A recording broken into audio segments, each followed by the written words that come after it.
The main character of Note the Story is a girl. She is a girl who loves the sea so much that she wants to spend her entire life living in the sea, that is, by sailing. Her name was Tami, Old, also known as Tami, and she was from California. She wants to live her life in a better and happier way by sailing. After completing her studies up to graduation, Tammy joined sailing and made her journey through wrestling, reaching Tahiti, which is the name of a special place, where she met a boy named Richard. He also been living in Tahiti for quite some time. Just like Tammy, he also loved the sea and wanted to spend his entire life there. He had his own boat, which he used for sailing, and they began to understand each other and liked each other. He had built many boats with his own hands. Tammy is quite impressed by seeing all this, and she asks him everything. Whenever he is at sea, it feels very old, meaning he had been residing there for a long time. Tammy really likes the place and wants to see the entire area. He explains to Tammy that nothing is as it seems to her, and nothing happens as she thinks, meaning that the reality is not as good as it appears to her. He tells her that there is nothing particularly special here. At night, it gets very cold, and during the day, the sun's heat can cause significant damage to the skin, and the sea is a place where a person cannot sleep. He continuously stays awake, feels extremely hungry, and if a person is left alone at sea, they start experiencing hallucinations. It means that a person sees things that aren't actually there. Rachid was explaining this because he had now experienced a bit of it. He had already faced all these things and endured them. He says that the most beautiful thing he has seen here is a sunset in the evening. When the sun is setting, in the evening, the scene is worth watching. It's very beautiful. He says that there are certain things and feelings that a person cannot express with words. Then we see that they fall in love with each other, and for 6 months, they both live together on the same boat. Their days are passing by like this. Then we see that after some time, Rich meets some old friends named Peter and his wife Christine. They had also come here from California. They had their own yacht, which was very beautiful. They had to leave here urgently. They tell Richard that they are leaving from here and ask if he can take their yacht to California. In return, they will pay him. Richard likes this deal and agrees to it because obviously he sees a profit in it as he will get a lot of money in return. Both the budget and timing both are considered for Peter's yacht. They like it a lot and accept the deal. Their ante yacht is quite beautiful. They buy all the necessary supplies and prepare for their journey, deciding which island to stop at. After considering everything and making their decision, they start their journey, which is approximately 4,000 miles long. 4,000 miles is a significant odd distance, so it takes them many days. Digit makes the biggest decision of his life. He decides to marry Ticino and proposes to her. Tammy also loves him, so she accepts his proposal. They are both very happy, but then their luck takes a turn. They feel a storm in the sea and then see a bird flying swiftly with the wind and landing on their boat. They couldn't understand where this bird came from because they couldn't see any shore nearby. Obviously, it flew this far with the wind. After this, they are immediately alerted on the radio that a massive sea storm is approaching. Upon hearing this, the result is that they decide to chart their course on the opposite side of the storm's path. But Jamie tells him that the bird flew over the sea. Similarly, we can also navigate through this related storm if we make an effort. Richard is not happy with this decision, but obviously they had to make a decision, and because they had already wasted a lot of time. The hasty decision they made was wrong, and they regretted this mistake when they saw a huge storm approaching their boat, bringing with it very large waves. It is quite difficult to control. And seeing these conditions, they become very worried and try to manage their boat, but they are unable to control it. Seeing these conditions, Richard tells Timmy to immediately go below as large waves are coming. As soon as Timmy goes inside, a large wave comes and takes Rachit with it, and Timmy falls there and becomes unconscious. Their boat is destroyed and ruined. Morning, when she gains consciousness, she sees water and the broken boat around her. She is quite injured. Injured, she is in pain. But still, she gathers courage and somehow gets out of the boat and starts looking for Richard around her. But she doesn't see Richard anywhere. She starts calling out to Richard. She thinks that maybe Richard fell off the boat and continues calling out to him. She starts shouting, but Richard doesn't come. She tries to send her voice through the radio, but due to the shock, everything has been destroyed. Water has entered the electronic devices. Their boat has become completely useless. It's of no use now and is just lying there in the sea. Because the sail helps the board move forward, is badly damaged. Without the sail, the boat cannot move forward. She is upset.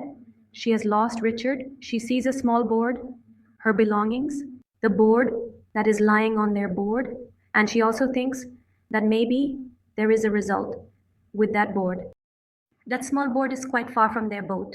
If she leaves her board, they would drift away from her. So it's not wise to leave it alone. She thinks about what she should do now. She sees a very large sail that looks exactly like the one that helps the boat move forward, and she tries hard to set it up. Because it was quite a difficult task, and it couldn't be done by one person alone. It requires more people, but Tami still doesn't lose courage and continuously tries to set it up. Finally, she succeeds. She sets the sail fluttering in the wind. After that, she starts steering the boat towards the small boat. As soon as her board approaches the small boat, she quickly grabs a rope, ties herself with it, jumps into the sea, and then reaches the small board. She sees that Richard is there, who is in a very injured state and barely survived. Because he was so injured, it was impossible for him to survive. Tami uses the rope to come back and brings Richard along with her. She brings him onto the board and sees that he has a very deep wound on his leg. But even more dangerous was the fact that all his ribs were broken, yet he still survived. Tami gains courage as she is no longer alone. Now Richard is also there with her, giving her a lot of hope. She bandages the injured leg and then thinks about how to get out of there. After that, we see her using a pipe to pump water out of the board and using tape to fix the broken parts. Then she tries to find a way out by attempting to read the navigation. This task was quite difficult for her, but she continues to read it nonetheless. During this time, she realizes that they can reach Santiago in about 25 days. If their boat wasn't wrecked, but the winds and waves were very strong there, which were taking them further away from the island, their destination, making it clear to them that not in days, but even in months, they might not reach their destination. If no one came to their aid, they could be stuck here for their entire lives, and getting out of here might become impossible because they couldn't see any island anywhere near Japan. Tami gathered all the food available on their boat because they certainly had very little left, at most enough for 14 or 15 days. The biggest problem they faced was water. They didn't have drinking water because perhaps the waves had broken their water pressure system and the water supply had stopped. But they had a little bit of water, which they were managing to survive on.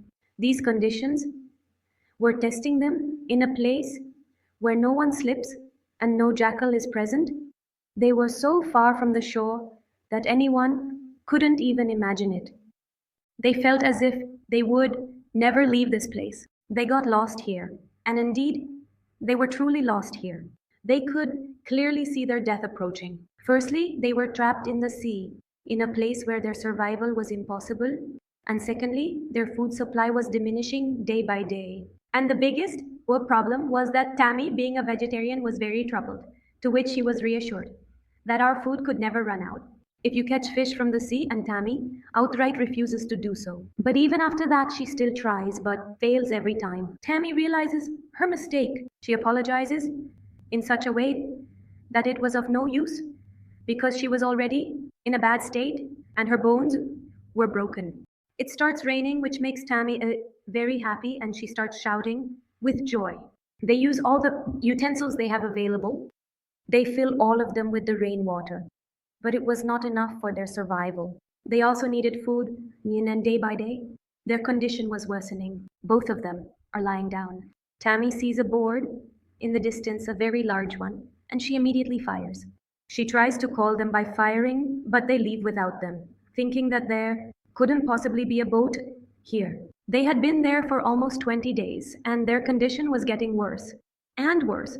Tammy was falling victim to the same thing mentioned at the start of the movie, that is, hallucinations.